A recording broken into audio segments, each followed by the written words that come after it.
got some new additions to the museum. The first is a 2010 Mac Mini, which I've been looking for quite a while. I've been waiting for the prices of these guys to come down.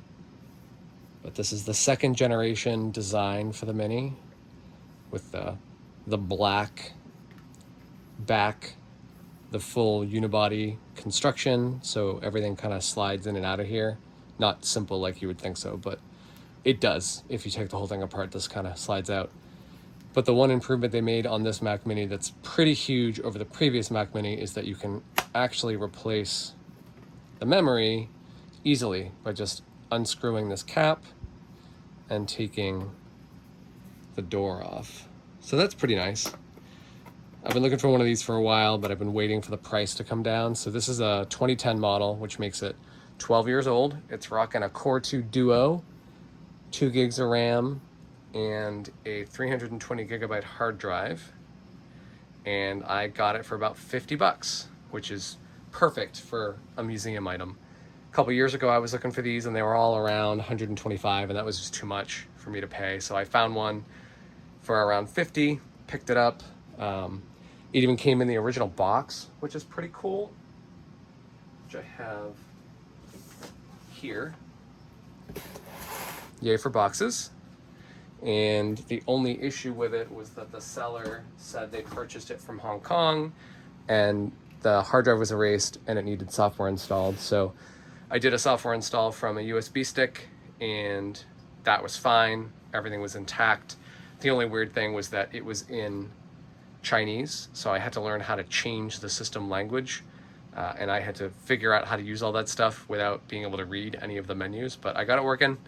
And then I also verified that the CD drive does work, although when I popped a disc in it, it didn't work the way I thought it would, but I did verify after the fact that it does. So this Mini's pretty cool because it is smaller than the previous generation Mini. This is the first style. This is actually my Mac Mini G4, the first Mini that I got from UNH, from the computer store, refurbished. Well, not refurbished, on sale as a floor model, but it eventually died. I used to use it as a web server. And the newer style Mini looks surprisingly like the first generation Apple TV. They're almost exactly the same size if you stack them on each other.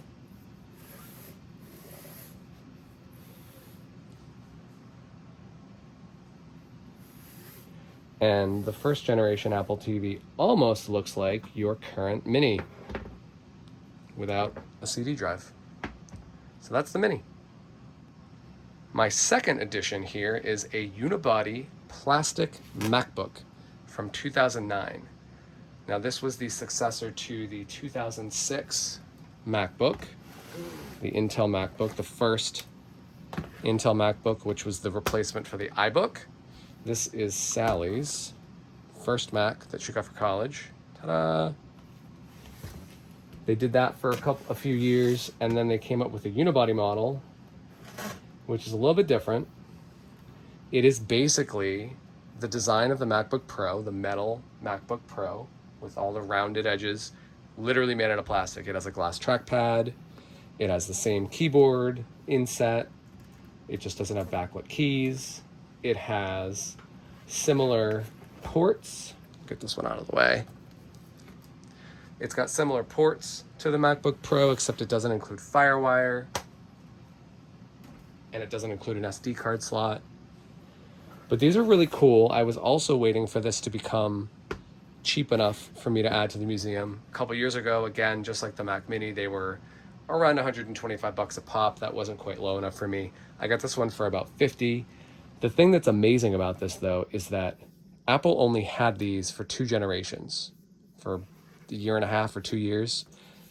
The things that happen with these commonly is this rubber bottom peels off, so you get this like really bumpy ridge on the edge, and it looks terrible. And the hinges crack. So back here, there are usually hairline cracks, and I can't even count the number of Unibody MacBook models I looked at, and almost every single one, I've probably looked at 50 or more, all had a hairline crack. The pictures for this one had hairline cracks, and I had just given in and accepted that I was going to get a model that had hairline cracks, and I was extremely surprised when I got one that didn't. This is super rare to not have fractures in this hinge. Very, very, very, very rare. So I've got no fractures in my hinges, which is amazing, and I've also got a bottom that's intact. It's a little dirty, but otherwise, this is a very, very good condition rubber bottom for this sucker. So, two really good additions to my Mac museum. One of the other things that I've been doing, which is not a new addition to my museum, but something that I've finally been able to install, is that I've finally gotten a copy of Apple's infamous and canceled Copeland operating system installed on one of the few Macs in existence that can actually run it. So, more to come on that.